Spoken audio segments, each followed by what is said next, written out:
Bismillahirrahmanirrahim. Assalamualaikum warahmatullahi wabarakatuh. Kami dari kelompok 4 dari mata kuliah kecerdasan buatan akan mempresentasikan mengenai tugas besar kami yaitu AI with Rapid Miner.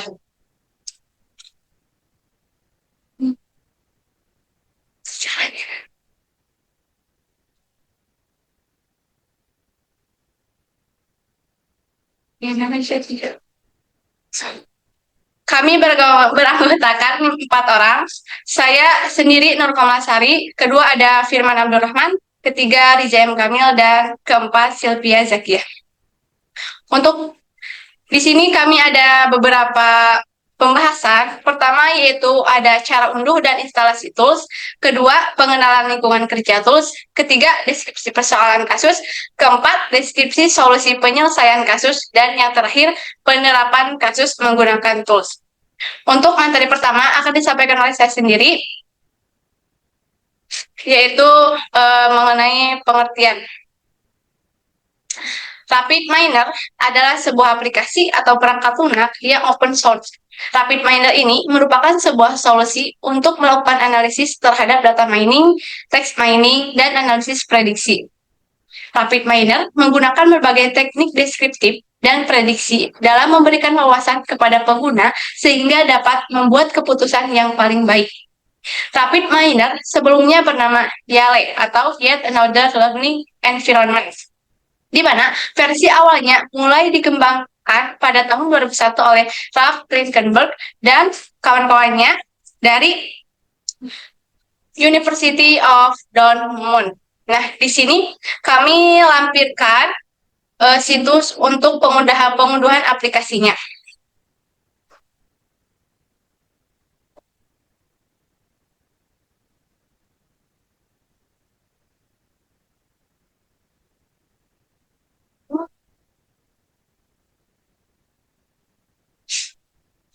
Nah, untuk selanjutnya ada instalasi aplikasinya.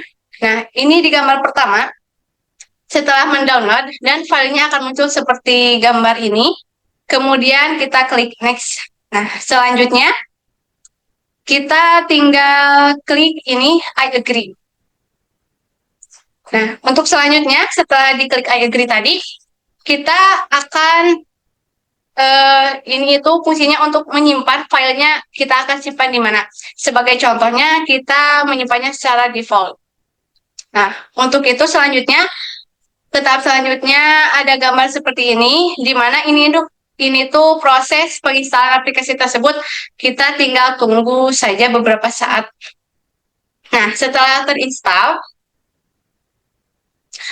apabila kita ingin menggunakannya secara langsung atau mengoperasikannya, kita langsung klik ini, maka akan langsung ke sini dan kita tinggal klik I agree atau I accept. Nah, untuk selanjutnya, jika kita belum mempunyai akun, kita disuruh untuk atau kita meng-create akun dulu di create new Rapid Miner account. Nah, untuk selanjutnya kita mengisi beberapa untuk membuat akun baru. Mungkin untuk cara instalasi materinya cukup sekian dan akan dilanjutkan oleh Sylvia Zakia. Baik, untuk materi kedua yaitu pengenalan lingkungan kerja tools. Satu, perspektif dan view, di mana di sini ada gambar dan menu start adalah menu yang digunakan untuk menunjukkan bagian-bagian aksi yang akan user gunakan untuk prosesnya. Kemudian ada menu recent, yaitu untuk menampilkan proses-proses yang sudah dilakukan sebelumnya. Dan yang ketiga ada menu learn yang berfungsi untuk menampilkan pembelajaran Rapid Miner yang sudah disediakan oleh aplikasi tersebut. Kemudian yang kedua ada view operator. Yang pertama ada data akses, yaitu untuk menampilkan data dan menulis repository. Kemudian ada blending yang berfungsi untuk transformasi data dan metadata. Kemudian yang ketiga ada cleansing untuk tahapan pra-proses data. Kemudian ada modeling, yaitu untuk proses data mining seperti asosiasi, estimasi, klasifikasi, dan clustering. Kemudian ada scoring, yaitu untuk pengambilan model dari modeling. Terus ada validation untuk mengukur kualitas, ada utility untuk mengelompokkan subproses, juga Marco dan logger. Kemudian ada extension untuk format import dan ekspor dari berbagai data berformat eksternal. Yang ketiga ada view repository, ada import data digunakan untuk mengimport dataset dari perangkat komputer yang berformat Excel dan CSV. Kemudian ada training research yang berfungsi untuk mengambil berbagai data yang disediakan oleh RapidMiner guna untuk pembelajaran. Kemudian ada samples, contohnya macam-macam data yang digunakan untuk proses evaluasi. Kemudian ada local repository, yaitu tempat data yang sudah diimpor dari perangkat eksternal. Kemudian yang terakhir ada temporary repository, yaitu tempat data yang sudah diimpor dari perangkat eksternal. Yang keempat ada view process. Pada halaman ini akan digunakan untuk mendesain dari kumpulan dan rangkaian fungsi-fungsi dari operator yang disusun secara visual programming. Kemudian yang kelima ada menu play button. Proses dapat dijalankan dengan menekan tombol play, memilih menu proses run, dan menekan kunci F11 pada keyboard.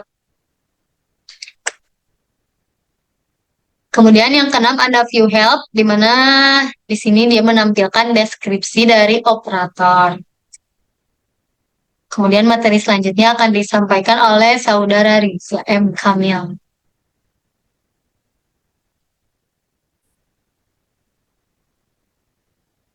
Baik, di sini saya akan menjelaskan tentang deskripsi persoalan kasus.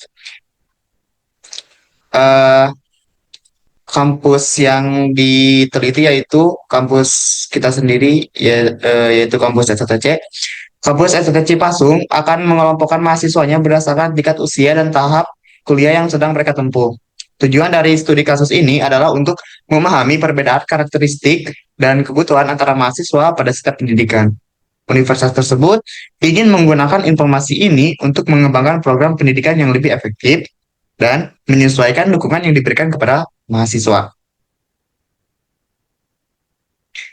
Kemudian deskripsi solusi dari penyelesaian kasus tersebut. Yang pertama, pengumpulan data usia dan tingkat kuliah. Kampus STC dapat memulai dengan mengumpulkan data tentang usia dan tingkat kuliah mahasiswa. Data ini dapat diperoleh melalui formulir pendaftaran mahasiswa baru atau melalui sistem manajemen data mahasiswa yang ada. Setiap mahasiswa harus diminta untuk memberikan informasi usia dan tahap kuliah saat mendaftar. Yang kedua, pengelompokan usia. Setelah data terkumpul, universitas dapat menggunakan kriteria tersebut untuk mengelompokkan usia mahasiswa. Misalnya, mereka dapat membagi mahasiswa menjadi 3 kelompok usia. Yang pertama, usia 18 sampai 20 tahun, yang kedua 21 sampai 23 tahun, dan yang terakhir 24 tahun ke atas. Kelompok usia ini dapat disesuaikan sesuai dengan kebutuhan dan karakteristik mahasiswa di universitas lain. Yang ketiga, pengelompokan tingkat kuliah. Selanjutnya, universitas dapat membagi mahasiswa dalam setiap kelompok usia berdasarkan tingkat kuliah yang mereka tempuh, seperti semester 1 sampai 4, 5 sampai 8, dan seterusnya. Hal ini membantu mengidentifikasi mahasiswa pada tahap awal studi, tahap tengah, dan tahap akhir studi mereka. Dicukupkan sekian penjelasan dari saya, dan selanjutnya akan dijelaskan oleh Firman Abdurrahman mengenai gambaran studi kasusnya. Baik, bismillahirrahmanirrahim. Assalamualaikum warahmatullahi wabarakatuh. Di sini saya akan menemukan tentang klasterisasi menggunakan aplikasi RapidMiner. Di sini kita sudah melihat tampilan dari aplikasi RapidMiner. Langsung saja kita import data yang akan kita klasterisasi. Kita klik import data, terus cari di mana kita menyimpan data yang akan kita klasterisasi. Di sini saya menyimpan datanya di lokal di data saya, terus namanya yaitu ini data umur. Nah, data umur ini merupakan data umur dari mahasiswa Sekolah Tinggi Teknologi Cipasung dari tingkat 1 sampai tingkat 4. Langsung saja next. Nah, ini datanya terdiri dari 26 data. Kenapa cuma sedikit? Karena kita mencari data dengan cara kuesioner atau menyebar kuesioner yang buat diisi oleh para mahasiswa. Nah, mahasiswa yang di situ cuma 26 mahasiswa. So saja next. Terus, nah, nama mahasiswa ini kita akan menjadikannya role ID. Oke, next. Finish. Nah, ini data yang sudah kita import tadi. Langsung saja, setelah kita mengimport data ke lokal dari RapidMiner ini, kita tinggal drag and drop datanya ke bagian proses. Setelah itu, di sini kita akan menggunakan algoritma K-means untuk klasterisasi. Kita tinggal cari saja K-means. Nah, setelah kita menemukan si algoritma K-means ini, kita tinggal drag and drop juga ke bagian proses. Setelah itu tinggal kita koneksikan antara datanya dengan algoritma K-means-nya.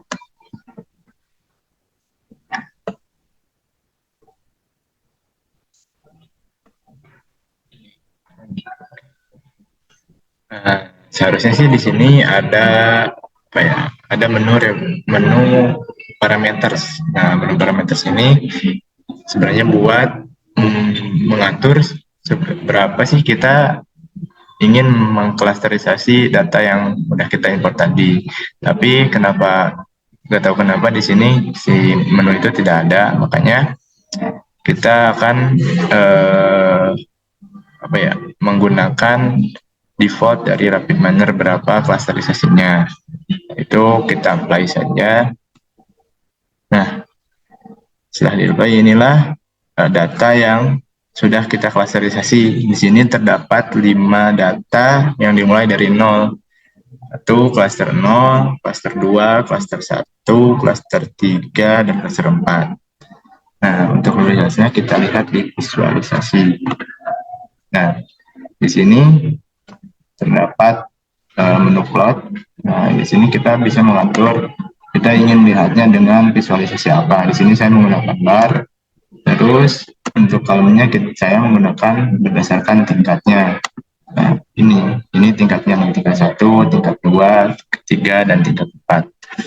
Nah, yang biru ini umur dari data yang tadi. Di tingkat 1, rata-rata umurnya antara 20 sampai 22, di tingkat 2 antara 20 sampai 27, di tingkat 3 antara umurnya itu 22 sampai 23, dan di tingkat 4 ada rata-rata umurnya itu 27. Nah, untuk 12-nya kita ke statistik, lalu ke cluster model. Nah, di cluster model ini kita bisa melihat berapa klasterisasinya. Ada 5 yang dimulai dari 0. Cluster 0 ada 9 item, cluster 1 ada 2 items, cluster 2 ada 4 items, cluster 3 ada 8 items, dan cluster 4 ada 2 items. Nah, bisa kita lihat di cluster 0 itu apa aja sih yang ada di tiap clusternya. Nah, di sini karena kita tadi di awal mengubah nama mahasiswa menjadi ID, makanya di dalam cluster ini tuh sesuai dengan nama mahasiswa yang kita buat menjadi ID tadi. Kayak ini di cluster 0 terdapat namanya kayak Zakia, Ari, Anggi, Dila, dan sebagainya dengan jumlah yang sama dengan yang ada di deskripsi ini. 9 item, di sini 9 item. Cluster 1, 2 item, cluster 2, 4 item, klaster 3 8 item, dan klaster 4 2 item. Nah, mungkin itu saja tentang demo aplikasi RapidMiner tentang klasterisasi menggunakan aplikasi RapidMiner. Mohon maaf bila banyak kesalahan. Assalamualaikum warahmatullahi wabarakatuh. Baik, terima kasih kepada teman-teman yang telah memaparkan beberapa materi. Mungkin dari kelompok kami dicukupkan sekian. Mohon maaf bila banyak kekurangan. Wassalamualaikum warahmatullahi wabarakatuh.